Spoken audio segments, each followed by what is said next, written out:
The sun had just begun to sink below the horizon, casting long golden streaks over the waves. The beach crackled with the music of a Bluetooth speaker half buried in the sand, and the smell of grilled hot dogs and sunscreen hung in the air like a lazy summer perfume.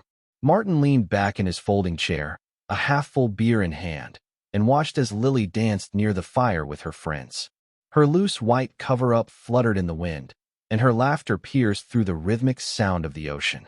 He couldn't help but smile. This weekend felt like everything he had longed for: sun, people they loved, and a break from the daily stress of work and bills. Lily had organized everything and convinced her friends to rent a beach house just outside the city. She had even made Spotify playlists for the drive and insisted on packing extra marshmallows for s'mores, just in case the night turned nostalgic. Martin wasn't always the social type. He liked quiet mornings and evening routines. But Lily was the flame that kept things exciting. Wild, unpredictable, magnetic. She had a way of making everyone feel like they were part of something. And she had a way of making him feel lucky, at least on most days. Around 9:30 p.m., his phone buzzed. It was Derek, an old college friend he hadn't seen in years. "Dude, I'm in town just for tonight. You near Clearwater Beach? Having a drink at the Marina Bar." Martin stared at the message for a moment. It had been forever. A quick meetup wouldn't hurt. He leaned over to Lily, who was now sitting on a blanket drinking white wine from a red plastic cup. "Hey babe," he said, running his hand down her arm. "Derek just texted. He's in town, only 5 minutes away. I'm going to step out and catch up with him real quick. I won't be gone long." Lily looked up at him with a casual smile. "Derek, the guy who did that keg stand at our Halloween party?" Martin laughed. "Yeah, the same legend." She giggled and leaned in to kiss him. "Tell him I said hi, but don't stay out too long. We're about to do beach karaoke." He nodded and stood up, brushing sand from his shorts. "Promise." As he walked toward the parking lot, the sounds of his friends' laughter faded behind him. Clinking cans, the crackle of the fire soft in the distance. The breeze picked up, cool against his skin, and for a moment he felt incredibly content. Life wasn't perfect, but this was good. He had no idea that feeling would be ripped away in less than an hour. Martin ended up spending less than 30 minutes with Derek. They had a beer at the Marina Bar, swapped a few stories, laughed about old college drama, and hugged like guys do. Quick and firm, no drama.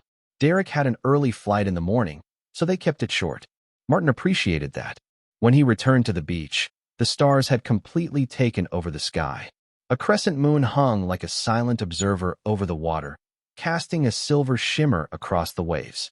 From the top of the path leading back to the bonfire, Martin paused to take it all in. The fire burned brighter now, surrounded by the shadows of their friends lounging on beach chairs and towels. The music had been turned down, replaced by that kind of late-night drunken banter that only close friends can pull off. Half jokes, half secrets, all floating in the warmth of a shared haze. Martin smiled to himself.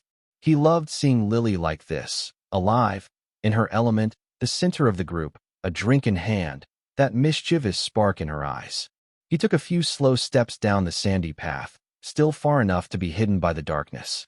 That's when he heard her voice. She was sitting on one of the beach towels, legs tucked to the side, a cup in her hand.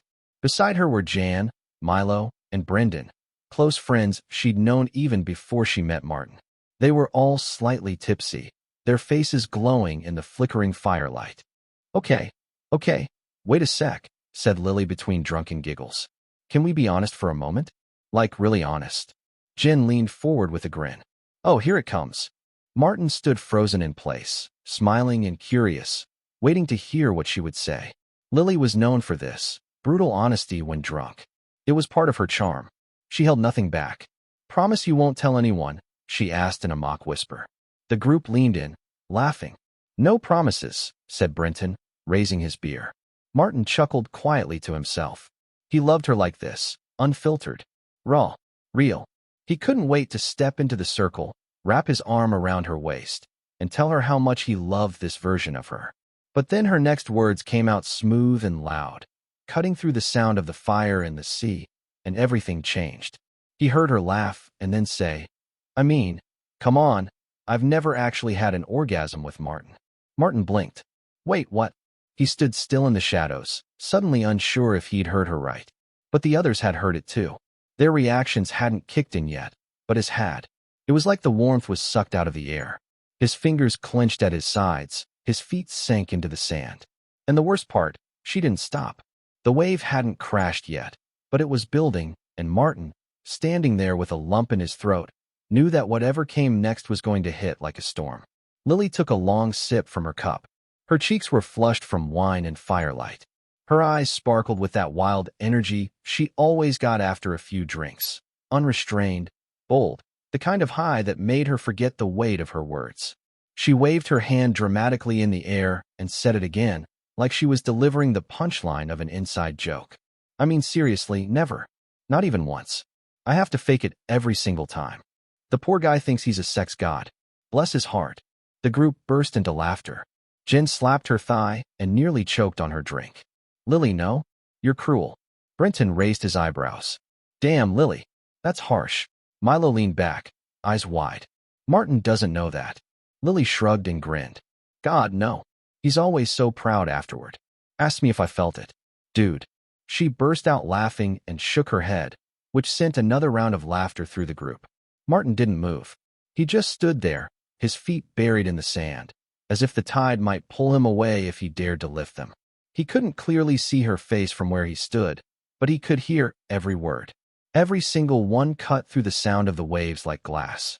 It wasn't just what she said, it was the tone, the carelessness, the way they all laughed like it was some harmless secret, a casual routine about the boyfriend of 2 years. The same guy who drove her to doctor's appointments, who sat through her friends' open mic nights, who assembled that IKEA wardrobe she loved so much. He remembered lying next to her once after they made love. She had kissed his cheek and whispered, "You're everything I've ever wanted." Now those same lips were mocking him. He felt a burn behind his eyes. The kind of burn that comes just before anger turns into heartbreak. His chest felt tight, like something inside him was slowly collapsing.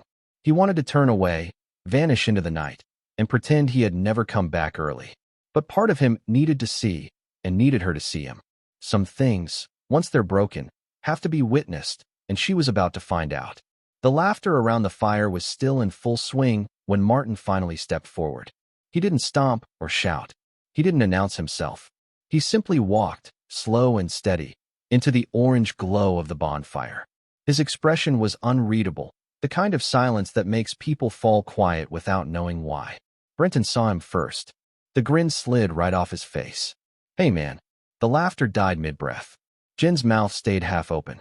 Milo straightened, shoulders tense. The mood changed instantly, as if someone had lifted the needle from a record. Every gaze shifted from Martin to Lily. She was still smiling as she turned, red cup in hand, cheeks flushed. Then she saw him. The color drained from her face. Her smile faded, as if it couldn't understand what was happening. Her lips parted, but no sound came out. He said nothing at first. He just looked at her, not angry, not confused. Only a blank, hard stare carrying the full weight of disappointment without a single word. The silence thickened. For a moment, the fire's crackle was the only sound, broken only by distant waves. Martin, Lily whispered at last, her voice small, fragile. I didn't know you were back. I've been standing right there for the last few minutes, he cut in, flat and quiet. Jen shifted uneasily. Milo stared at the sand. Even Brenton, who always had a sarcastic comment ready, said nothing. Lily's mouth opened again, searching for a way to spin it, maybe laugh it off, maybe blame the wine. Martin lifted a hand, gently, not to silence her, but as if he'd heard enough. I just wanted to see if you'd notice I was gone, he said, voice still calm. I guess I got my answer. She looked as if she might cry, fingers tightening around her cup, but she said nothing. You know, Martin added, it's one thing to say something like that in private, but to say it here, laugh about it, turn me into a joke in front of everyone. He didn't tremble, didn't raise his voice, and somehow that made it worse. I'm done, Lily. The words hit like stones dropped in water. No one moved. Martin looked at her one last time.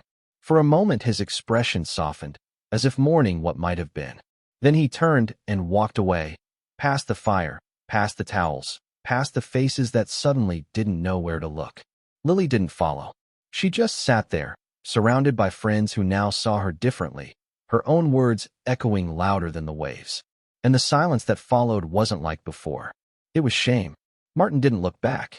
He climbed the path from the beach, heart pounding, ears ringing. He couldn't tell if it was adrenaline or pain.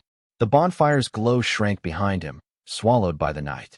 Each step felt heavier than the last, but he didn't stop until he reached the parking lot, until he was back at his car, gripping the steering wheel with both hands, staring through the windshield into nothing. He didn't cry. He wanted to. God, he wanted to. But he just sat there, silent, trying to understand how everything could tip in a single careless moment. 2 years. 2 years of memories, trust, holidays, fights and make UPS, shared playlists, dumb inside jokes, all filtered through one brutal sentence.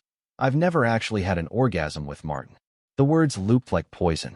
It wasn't just the honesty, it was the cruelty, the performance, the way she laughed as if it were funny, as if he were funny. Back at the beach, the atmosphere had shattered. The music was off. No one spoke above a whisper. Lily sat alone on the towel, cup still half full, firelight flickering across her stunned face. No one quite knew what to say to her. Not Jen, not Brenton, not Milo. The vibe had flipped hard. Awkward, embarrassing, deserved. Brenton finally muttered something about heading back to the house and got up. Jen followed. Milo lingered a moment longer, then dumped the rest of his drink in the sand and left too. Lily stayed, staring into the fire. Her phone buzzed. A message from Martin. I'll come by in the morning for my stuff. Don't be there. That was all. No insults, no rage, just distance. Final, cold in a way that cut deeper than yelling ever could. The next morning Martin showed up early. The house was silent. Lily had left sometime before dawn. All her things were still there. Her sandals, her hairbrush on the bathroom sink, her charger plugged in on his side of the bed. He touched none of it. He grabbed his backpack, his hoodie, the small duffel he'd brought. On his way out, he left her one last note on the kitchen counter. If you'd ever cared, even a little, you wouldn't have said it like that. He didn't sign it. He didn't need to. Over the next weeks came messages, apologies, explanations, regrets, all from Lily, all unanswered. Some friends tried to mediate. She was drunk, they said. She just wanted to be funny. Martin didn't reply to them either. It didn't matter whether it was a mistake or a moment of bad judgment. What mattered was that when she had the chance to protect him, to be kind, even in his absence, she chose the laugh. And now she could keep it. He had nothing left to fake.